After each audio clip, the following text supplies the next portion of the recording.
Gold D रोजा एक ऐसा पायरेट जिसने पूरे के पूरे एरा को ही चेंज कर दिया, जिसने वन पीस को ढूंढा, जिसके पास सबसे ज्यादा स्ट्रॉन्गेस्ट हाकी थी, जो पोनिग्लिफ को रीड करना जानता था, एंड हमारा सैंक्स का मेंटोर जिसने उसको हैट दी, एंड वो हैट उसने लूफी को दी जिसने पूरी इस वन पीस को स्टार्ट किया। और ये सब करने वाला बंदा हमारा रोजर है। ओडा ने फ्लैशबैक में हमको कई चीजें दिखाई हैं रोजर के रिगार्डिंग, लेकिन आज तक आपको पता है हमको ये नहीं बताया गया कि रोजर को कहां से पता चला कि लाव टेल एग्जिस्ट करता है, और बल्कि स्काई आइलैंड की इंफॉर्मेशन उसको किसने दी।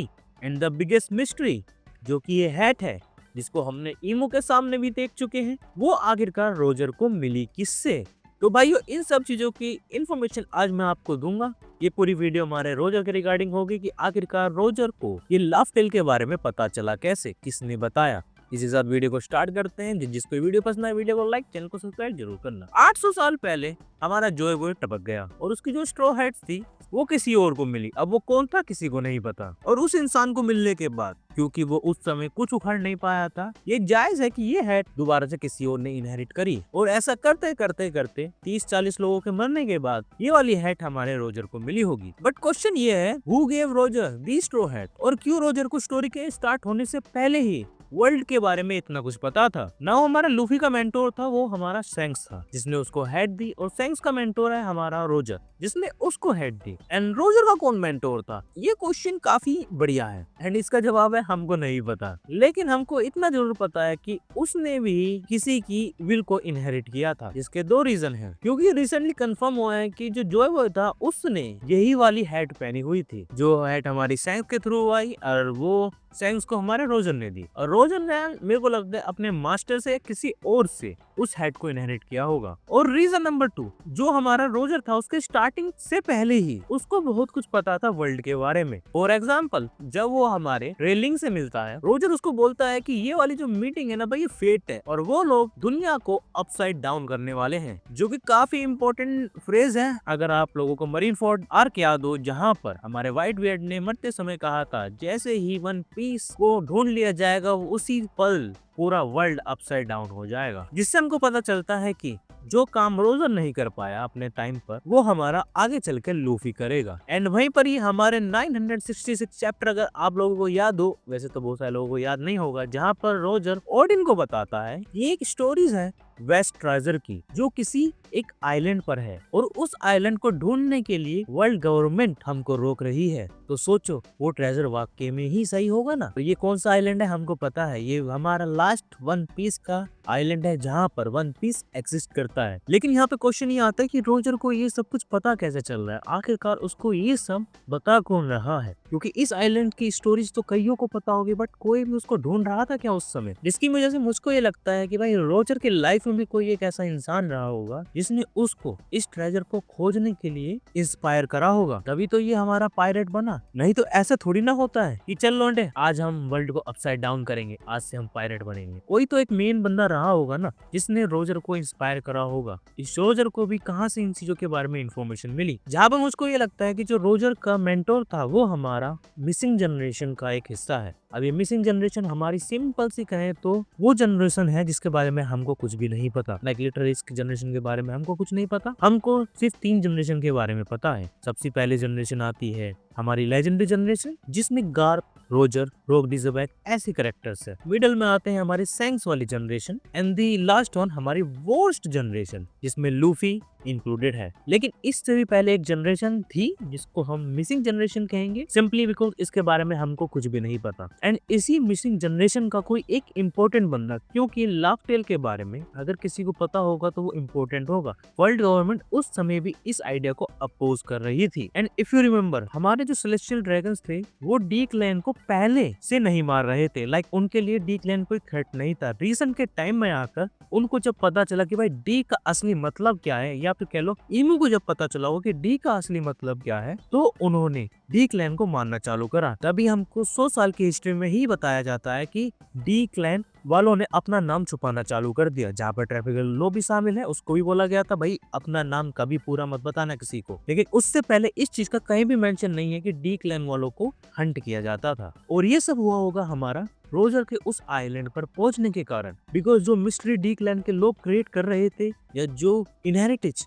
डी क्लैन के लोग क्रिएट कर रहे थे, वो रोजर फुलफिल करने में कामयाब तो रहा। वो लाव टेल पर पहुंचा तो सही, बट वो लाव टेल पर काफी जल्दी पहुंचा, ऐसा खुद रोजर ने भी कहा है। एंड जब वर्ल्ड गवर्नमेंट को पता चला कि भाई ये अभी कुछ नहीं कर सकता है लाव टेल पर, तो उनको पता चला भाई अब इस बंदे को या कह लो इन डी क्लैन वालों को हंट करना हमें चालू कर देना चाहिए। और एक बात का हमको ध्यान देना चाहिए, हमको 3 जनरेशन में सिर्फ एक जनरेशन के बारे में सबसे ज्यादा पता है, द वॉश जनरेशन। उनके रिगार्डिंग हम सब कुछ जानते हैं, बट वहीं पर ही जो हमारी लेजेंडरी जनरेशन है या जो हमारी मिडिल की जनरेशन है, इनके रिगार्डिंग हमको कोई भी इन्फॉर्मेशन नहीं है, स्पेशली बिकॉज ऑफ सैंक्स, क्योंकि बिग मॉम एंड काइडो के रिगार्डिंग तो हमको बहुत कुछ पता चल चुका है। लेकिन किसी न किसी जनरेशन के बारे में हमको थोड़ा बहुत तो पता है। लेकिन ओडा ने अभी तक दिस मिसिंग जनरेशन के बारे में हमको थोड़ा सा भी हिंट नहीं दिया है कि आखिरकार ये लोग कौन थे। वैसे थोड़ा बहुत हिंट जरूर दिया है ओहारा के थ्रू, क्योंकि अगर आप लोगों को याद हो, ओहारा का भाई जो कि डी क्लैन का मेंबर था, उसको मारा गया था just because of his name, जिसके कारण से ओहारा ने उस वॉइड सेंचुरी की हिस्ट्री को ढूंढना चालू करा था। और इस टाइम पॉइंट पर हमको पता चल चुका था कि ईमू अब डी क्लैन के लोगों को मार रहा है, जिसके रिगार्डिंग मेरे को ये लगता है कि ईमू को अब पता चल चुका था कि ये डी क्लैन वाले कुछ ना कुछ तो खिचड़ी पका रहे हैं, and all because of Roger. And यही एक मिसिंग जनरेशन में से कोई एक बंदा होगा जो हमारा रोजर का मेंटोर होगा, जिसने ये जॉय बॉय वाली हेड को इनहेरिट करा होगा। और बाद में उसने देखा होगा भाई ये रोजर कुछ बड़ा कर सकता है, लूफी की ही तरह उसको कह दिया बेटा जा जी ले अपनी जिंदगी। एंड नाउ ये हेड है क्या, अगर इसके रिगार्डिंग बात करो तो मेरे हिसाब से एक सिग्नल है सिंपल सा। क्योंकि अगर आप लोगों को याद हो, जब भी ये हेड मेंशन आती है, चाहे वो हमारे चोपर वाली आर्क हो जहाँ पे चोपर मिला था, उस डॉक्टर ने भी इस हेड को पहचाना था। ये जो हेड है हमारी काफी ज्यादा रिकॉग्नाइजेबल चीज है, या कह लो एक आइटम है जिसको देखकर पीस या फ्रीडम की फीलिंग आती है लोगों के मन में। एंड फ्रीडम हमारा किससे जुड़ा है, जॉय बॉय, जिसके कारण से जॉय बॉय की लेगेसी फ्रीडम वाली वो जिंदा रहती है इस हेड के कारण।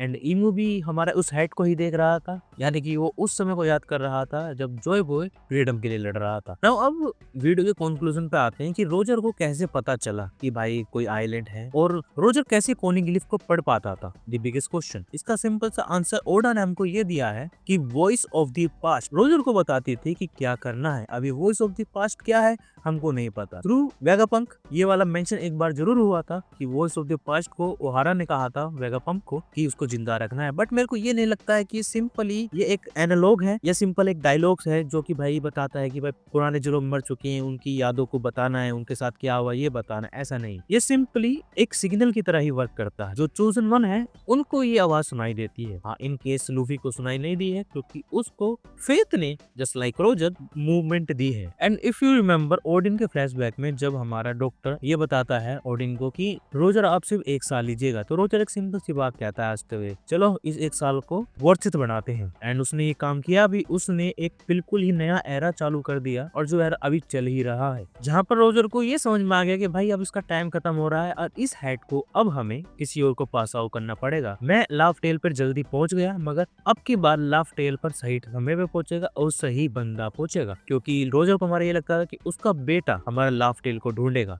जिसके कारण से मुझको यहाँ पर एक हिंट मिलता है कि जो रोजर का मेंटोर था वो उसका बाप ही था। एंड जितनी भी जॉय बॉय की ये हेड लोगों ने पहनी होगी वो इसी जनरेशन से बिलोंग करती होंगी, या कह लो रोजर की लीनियस से बिलोंग करती होंगी, जो एक आइलैंड की कहानी उनको सुनाती होगी। And the voices of the past हमारा इसी को हिंट करता है। तभी तो रोजर जब सेंडोरा पहुंचा था, एनिल एक ऐसा कैरेक्टर जिसके पास वन पीस के अंदर सबसे बढ़िया ऑर्गेनाइजेशन आकी है, वो भी उस पोनीग्लोफ को ढूंढ नहीं पाया था, लेकिन रोजर ने उस पोनीग्लोफ को ढूंढ लिया एंड उसके कॉन्टेंट्स को भी समझ गया कि भाई इसमें किसी ग्रेटेस्ट वेपन के बारे में भी बताया गया है। एंड उसके अंदर क्या लिखा था, पोसाइडन की इन्फॉर्मेशन थी। एंड द बिगेस्ट क्वेश्चन, इसको पोनीग्लिफ के बारे में पता ही कैसे चला, जिसका आंसर हमको इसके लीनियस से ही मिलता है, जहाँ पर रोजर ने कहानियां सुनी होगी अपने बचपन में ने अपने माता से या अपने बाप से कि उनकी जनरेशन किसी की विल को इनहेरिट कर रखा है और इस विल को तुम ही पूरा करोगे। वो पूरा करता भी है लेकिन आधा अधूरा। तो इसी के साथ ये वाली थ्योरी यहीं पर ही खत्म होती है कि रोजर को किसी ने हेड दी, क्योंकि मुझे लगता है कि उसके ही लीनियज से बिलोंग करता होगा या फिर किसी मिसिंग जनरेशन का बंदा हो सकता है जिसने उसके ड्रीम को हवा दी। आपको क्या लगता है कमेंट बॉक्स में जरूर बताना। अगर वीडियो पसंद आई तो वीडियो को लाइक जरूर करना। Thank you for watching.